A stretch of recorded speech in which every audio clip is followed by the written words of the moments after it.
camera is rolling. Pregnancy vlog, month 1.5. Action. First, how did we discover this pregnancy? It was a cool coincidence. It was like an alignment, I would say. 2 or 3 weeks ago, I got this feeling that we need to get out of here, out of Dubai, and we need to go to Italy, just out of the blue. And then I told her, let's marry and then move to Italy. And then we agreed on that plan. And now, a few weeks later, 2 weeks later, we get the news with the pregnancy. His sperm fertilized my egg. Yeah, and with the pill, she took the pill a long time, and I had the same internal urge to tell her not to do it. Every time your pill alarm rang, I had this feeling that this is not right. I had an alarm every, I think, 6 p.m. or something. 7, I think, 7 p.m. And yeah, that's how it went. And when she told me the news, I felt joy, and I felt like this was the right thing. Yeah, I'm indifferent. I told you I'm indifferent about it. Yeah, he said indifferent. Because even if it would have been not pregnant, because it was right before you did the test, I would not be like, oh, and I thought that not. But yeah, it's very nice. And the day after, I was motivated to look into what can we do to help this pregnancy. And I discovered that omega-3 is very, very important for the brain development. So we eat regular wild-caught, very important, salmon, not the original one from the farms. We drink flaxseed oil in the morning. Yeah, 1 tablespoon a day. And 20 calories. Yeah, and folate. Methylfolate is very important. That's what you took during your period, but now you take it every day. And iron and other supplements. Yeah, vitamin D and iron. Immune Plus from Goliath Nutrition. Yeah. And that's it, yeah. Yeah, that's the first month of trying to do the best. Trying to make it right. Yeah. And in terms of physically, how we feel, I'll go first. Yeah. I feel very much energy drained. In terms that after I come home from work, I have literally nothing left. I can maybe make some food and then that's it. After I ate it, it's game over. I need to go to bed. Yeah, for the record, you work right now as a social media creator for the nail spa. Yeah, for like a nails hair company. I manage their social media, so it's an office job. Do you feel any different at the office now after the pregnancy than before, or is it just the same? I had this one day feeling. It happened one day where I was very dissociating from my own body. I was just like feeling I don't want to be here. I don't want to be around these people. I just want to go hide in a hole. I feel disgusted in my skin and in my body, and I feel like I want to wash myself off, but it won't go away because it's just me, you know? You can't wash yourself away. Oh, wow. That reminds me of the yesterday's event.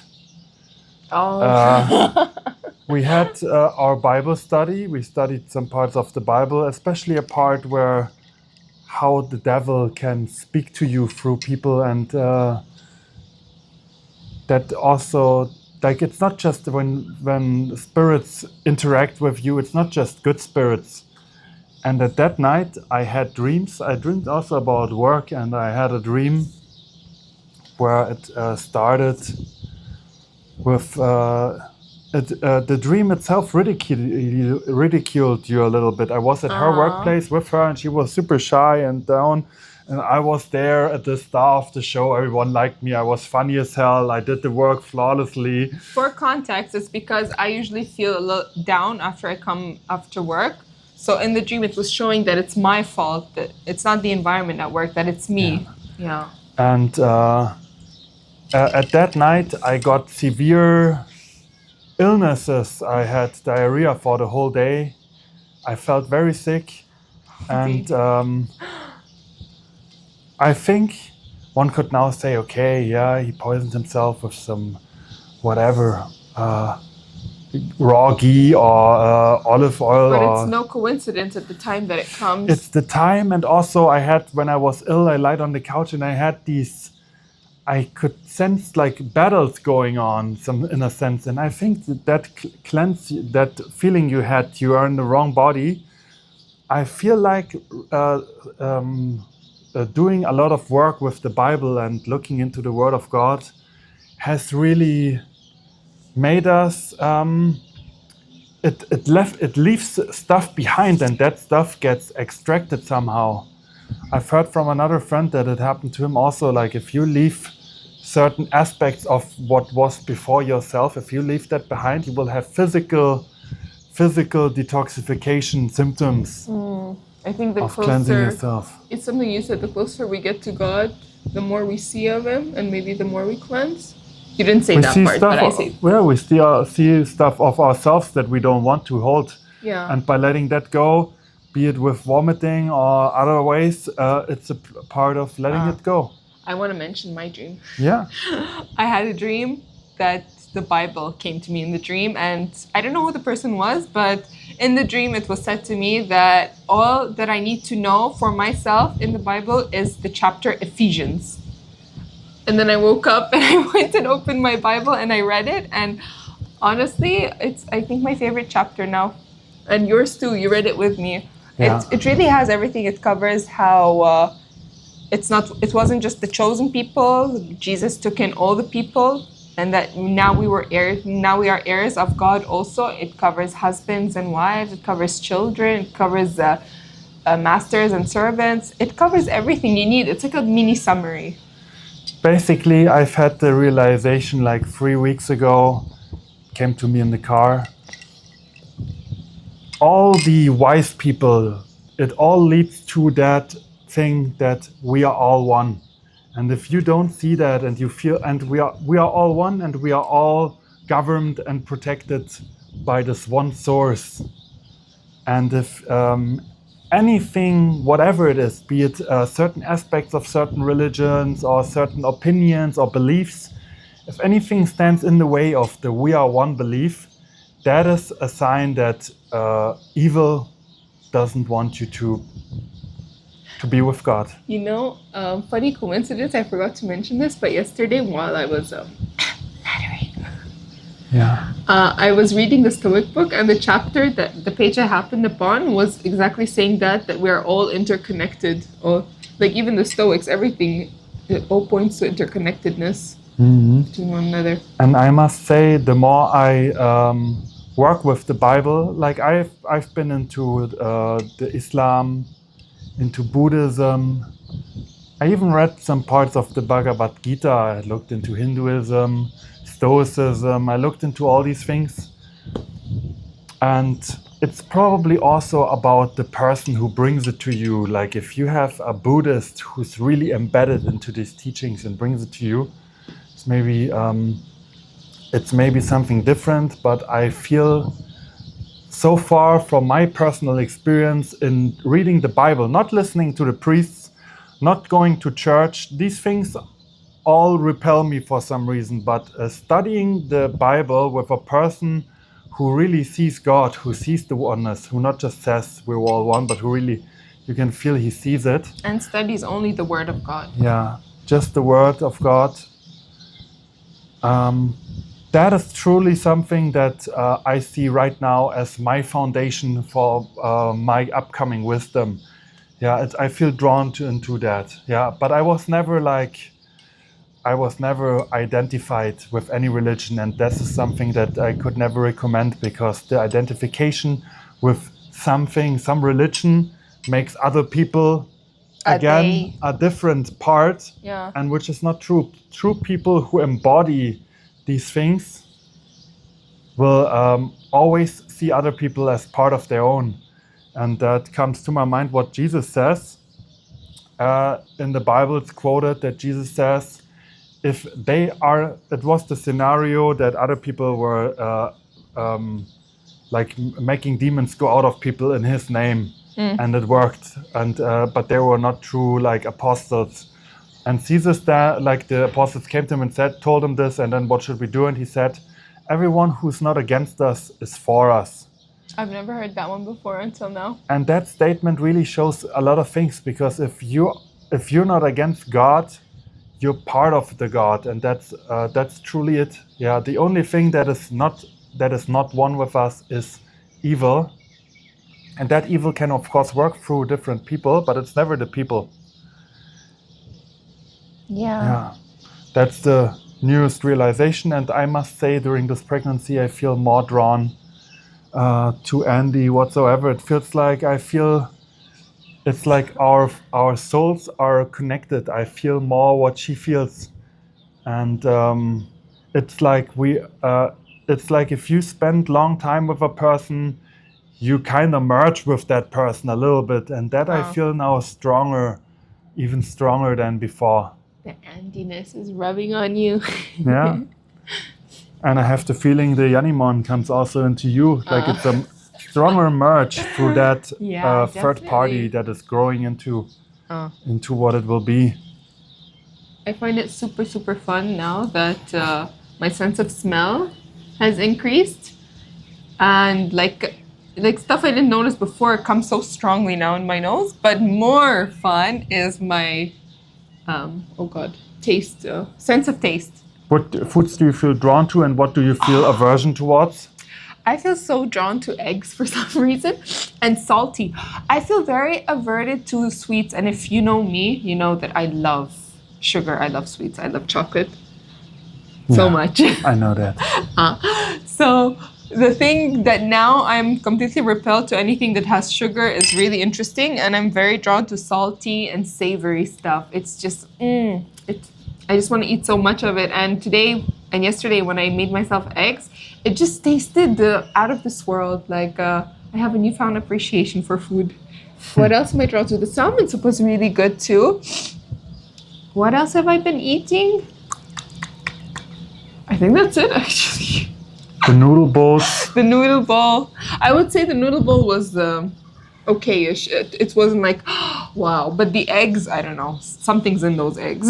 We're in the process of discovering right now that we might have eaten also way too much, the amounts in general, and also maybe to the wrong time. I feel like the meals at the evening, sometimes they were more out of routine and not out of true intent. Hunger or something. Yeah. Yeah, and we're discovering also, besides that, a little thing, like we were buying cheap foods from the local market here. And it's not as good as you would have. It's not as good as you would have hoped. Yeah, sometimes there's mold in it and stuff. It looks perfectly fine on the outside. It's like a hard apple. It looks fresh. Then you cut it and there's mold inside. And you're just like, what? Yeah, I think it comes down as everything. It's not just about... It's not, you could analyze the outside and stuff, but it's all about the spiritual cleansing. Like if we get a feeling now for stuff that gets handled with, not with intent of goodness, but with intent of making money, let's say, like in a very rational sense, I would say people who just want to make their money, they don't care where the product is from. They will get the apples from, for example, just from China. They look Spanish, so they will say it's Spanish. Oh, yeah. They might be moldy, but it's okay, whatever.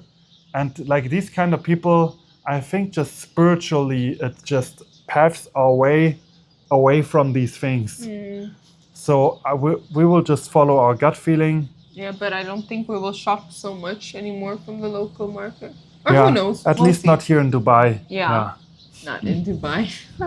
Yeah. What I feel about Dubai, just shortly for the pregnancy vlog, also partly of what we want to leave here. I feel the globalist system agenda is taking very much place here, very strongly, and there's not much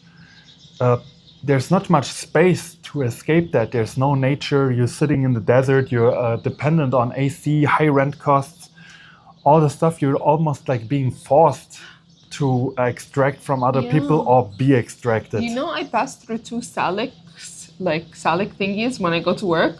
So like I go to work 15 minutes and I'm passing through two, what do you call these? Salik is like Yeah. the UAE version, but what's the official version? Yeah, cameras that scan your numbers plate and then imply a fee or A not. fee to pass through them, and I passed through 2 of them, and that's only going forth and then coming back, so 4 a day. And imagine this is just going to get more and more going forward. And of course, one could say, yeah, globalism and order, what's bad about it? But what I feel from my own experience is that people here are more separate than ever. We live in this house here. We have tried to like distribute foods from the market, rank people's doors, bring them food. But besides all these efforts, it feels like it's just not happening anything. And it feels like the whole thing here is really just evolving around. Everyone is making their bread, and Everyone is busy making their own bread, that there's no room for anything else. exactly. It's not about having like let's say in a village, what this is even here called Imar South Village, but I think it's not a village. But in a village, there's a blacksmith, there's a baker. You walk on the townhouse, you walk out of your house, and then you're with the blacksmith. That's the guy. And Then you go to the baker. Like, you all contribute to the village. Exactly. Everyone is part of this village. It feels here more like everyone is working for the government or big companies, coming home, ordering other people to do what they need to do, and that's it. The human bond is missing here, and that's I think why it pulls us away from here, and why Italy. Who knows why? Yeah, we will see. We don't know if it's so much better, but we're pulled to it, and you can't really, like, when you have a feeling towards something, it's like undeniable. You don't know why, but you just know. Back then I knew I needed to come here to Dubai, and look what it has brought me: my wife, my cat, my inner close circle. Yeah. And Michael, it's the one who teaches us the Bible studies. Yeah. Yeah, like it's only been good coming here. Nothing bad happened out of it, and now we feel drawn to Italy. So yeah, and I can say that if I look back at my life, all the really good impulses that came through my life ever, in any direction, it never came really through asking AI or Googling. It came always through other people. Just as a recent example, like for example, Michael, I know through my one of my best friends, Jacob. Coming to Dubai here was coming from a guy who I had business back in the day with, and we interacted with each other. So all these things that gave my life meaningful direction, it was always people who contributed to that. And I think it's very important to keep the like what happened in COVID, for example, where interactions were prohibited, or it made it harder for people to interact freely. God needs free interactions of humans to bring people on their different paths. And that is a very important thing that should be kept always, the freedom of interaction, and I think, in my opinion, even the freedom of choice always. And yeah, that's, I think, everything for it. That's even called a podcast, I would even say. I would say yes. It turned out even more to say than I expected for both of us. See you in the next coming weeks. And the belly, you want to do a belly check? Is it really that small? Yeah. Let it normally out. It is normal. Wow, okay. Yeah, it's very small. But the baby is probably also here, not here. Here. Yeah. Here, this is the belly check. Yeah. Yes. Bye.